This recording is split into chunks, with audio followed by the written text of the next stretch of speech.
बिस्मिल्लाहिर्रहमानिर्रहीम। अस्सलामु अलैकुम। मैं मुदस्सिर साही एडवोकेट और आप देख रहे हैं लीगल इश्यूज़।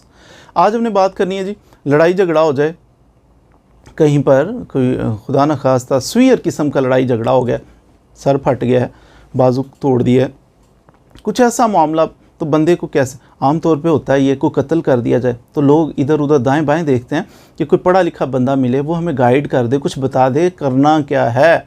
अब कत्ल इससे पहले नहीं हुआ था, हमें क्या पता कत्ल हो जाए तो क्या करते हैं।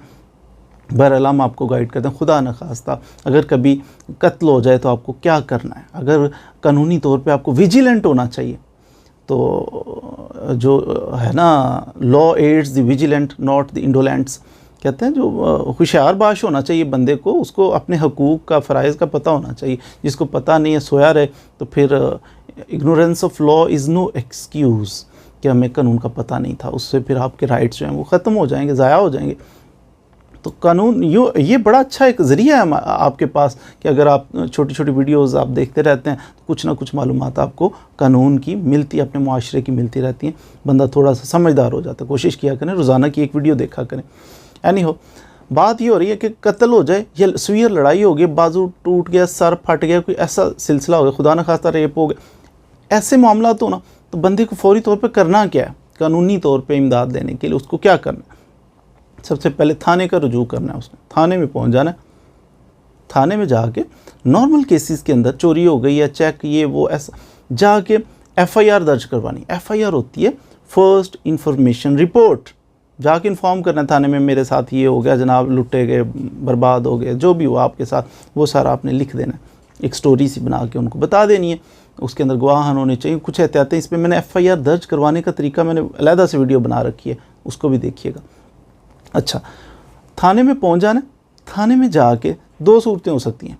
एक ये कि नॉर्मल आपकी FIR हो, चेक की हो गई है, उसने ब्लंडर कर दिया, कुछ ऐसा मामला है, तो उसकी FIR दर्ज कर दी उन्होंने, कापी आपको हैंड ओवर कर दी, ये FIR होगी आपकी। नहीं करते, सपोज FIR करवानी थी, नहीं करते, तो आप जाके एक किसी अदालत के अंदर, सेशन जज साहब की अदालत के अंदर जाके दरख्वास्त दें कि FIR दर्ज होनी चाहिए, नहीं कर रहे, इनको कहीं करें ये FIR। एक तो सीधी सीधी FIR फ़ौरन होगी।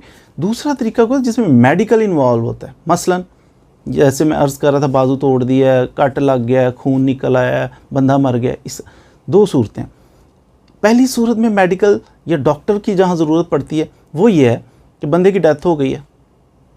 इस सूरत हाल में फ़ौरी तौर पर जो सुईर किस्म के केसेस होते हैं ना, मिसाल के तौर पर हीनियस ऑफेंस है, जान ले ली उसकी, रेप कर दिया, बड़ा इस किस्म जो केसेस, आप थाने में जाते हैं, फ़ौरी तौर पर FIR दर्ज की जाती है। उसके बाद कानून, फर्स्ट इंफॉर्मेशन रिपोर्ट के बाद कानून हरकत में आता है। फ़ौरन मर्डर हो गए, फ़ौरन जाएंगे जनाब पुलिस वाले आपके साथ जाके, तो वो उस जगह को थोड़ा सा सिक्योर करेंगे, पीछे पीछे हट जाएँ, पीछे पीछे हट जाएँ, तो जाके उधर खून है, अच्छा जी, खंजर के साथ, अगर कोई खंजर पड़ा हुआ है, कोई उधर पिस्टल के साथ मारा हुआ है, तो कुछ एम्प्टी होल पड़े हुए हैं उसके, वो उठा लेंगे।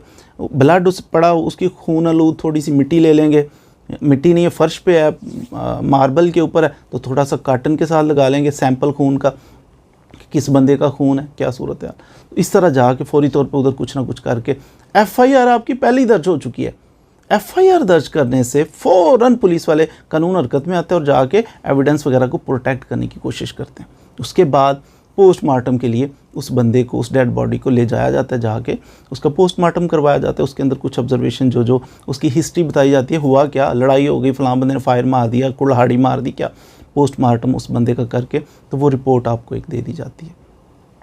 तो ये थी कत्ल की। लेकिन दूसरी सूरत में अगर कोई कहता है उसने मुझे मारा, बाजू पे लगता है बाजू टूट गया, या लगता है मेरी हड्डी बड़ी दर्द कर रही, अब अंदर से कैसे झांक के पुलिस वाला देखे। देखिए इसमें सेक्शन अलग अलग लगते हैं। अगर उसे मारा है, आपका सूज गया बाजू, सेक्शन और लगेगी। कट गया है, थोड़ा सा कट लगा है, सेक्शन और लगेगी। हड्डी नज़र आ गई है, सेक्शन और लगेगी। हड्डी डिसलोकेट हो गई है, अपनी जगह से हिल गई है हड्डी, सेक्शन और लगेगी। हड्डी टूट गई है, सेक्शन और लगेगी। अब पुलिस वाले के पास तो कोई ऐसा आला नहीं है ना इल्म है ऐसा उसके पास कि वो कैसे देख सके कि अंदर क्या ज़ख़म है। जब इंजरी हो ना कोई, फिर पुलिस फ़ौरन जाना, फिर भी थाने में जाएं, जाके कहें जनाब लड़ाई हो गई थी, उसने ये कर दिया, फ़लाँ काम कर दिया, तोड़ दिया, हिला दिया, जो पुलिस वाले फौरी तौर पे रपट दर्ज करते हैं कि फ़लाँ बंदा है, वो फ़लाँ बंदे पे एलिगेशन लगा रहा है, उसने ये कर दिया। रपट दर्ज करने के बाद एक पुलिस डॉकेट होता है, तो उसको लेके मजरूबी सर्टिफिकेट भी कहते हैं, उसको लेके साथ एक पुलिस वाला आपके साथ जाओ जी हॉस्पिटल भेज देते हैं। हॉस्पिटल में आप पहुंचते हैं, जाके उधर तो उसकी भी हिस्ट्री लिखी जाती है कि जनाब इस बंदे का क्या हुआ, लड़ाई हुई, झगड़ा हुआ, उसकी वजह से इसको ये इंजरियां आ गई हैं, उसकी हिस्ट्री थोड़ी सी लिख के तो आपका डॉक्टर साहब चेक करना शुरू कर देते हैं। फिर डॉक्टर साहब अपनी ओपिनियन देते हैं कि क्या सूरत हाल इसमें बनेगी। हर इंजरी, मिसाल के तौर उसको 3 इंजरीज़ आ गई हैं, बाजू पे भी है, सर में भी है, डॉक्टर साहब हर इंजरी लिखेंगे, उस बंदे का नाम पता तो ऑफकोर्स सारा कुछ लिख के, उसके बाद हर इंजरी कि इस बंदे को एक इंजरी सर पे थी, एक गर्दन पे थी, एक पेट पे थी, जो भी इंजरीज़ हैं उनकी वजाहत थोड़ी थोड़ी वो डॉक्टर साहब करके मेडिकल सर्टिफिकेट आपको बना देंगे।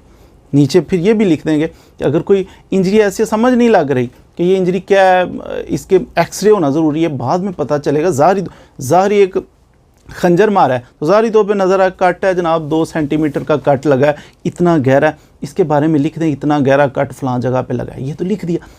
हड्डी का देखना है वो अंदर से फ्रैक्चर है नहीं है, उसके बारे में फिर लिख देंगे केप्ट अंडर ऑब्जर्वेशन, इसका एक्सरे करवाया जाए, या किसी इंजरी का कहते हैं फोरेंसिक करवाना ज़रूरी है, फोरेंसिक के लिए वो केप्ट अंडर KUO आगे उस इंजरी के वजाहत कर रहे हैं। 3-4 इंजरियाँ हो गई हैं और 3-4 इंजरियों की वजाहत करते करते बाद के आगे KUO केप्ट अंडर ऑब्जर्वेशन भी लिख देते हैं कि बाद में अंडर ऑब्जर्वेशन है, बाद में आपको बताएंगे।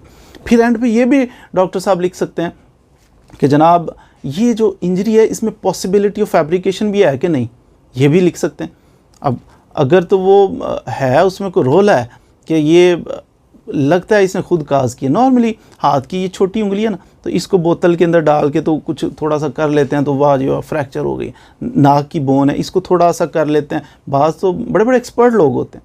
बहरहाल तो वो डॉक्टर की ओपिनियन नीचे होती है कि ये फैब्रिकेशन की पॉसिबिलिटी है, वो येस और नो लिखता है, और ये बहुत इसकी अहमियत होती है, बंदे की ज़मानत हो जाती है, जो मुलजिम है जिस पे इल्ज़ाम है उसकी इसकी बेसिस के ऊपर ज़मानत हो सकती है कि ये जनाब पॉसिबिलिटी ऑफ फैब्रिकेशन है, हो सकता है इसने खुद ये काज किए, अपने आप को खुद ज़ख्मी करके दूसरे पे इल्ज़ाम, पॉसिबिलिटी है।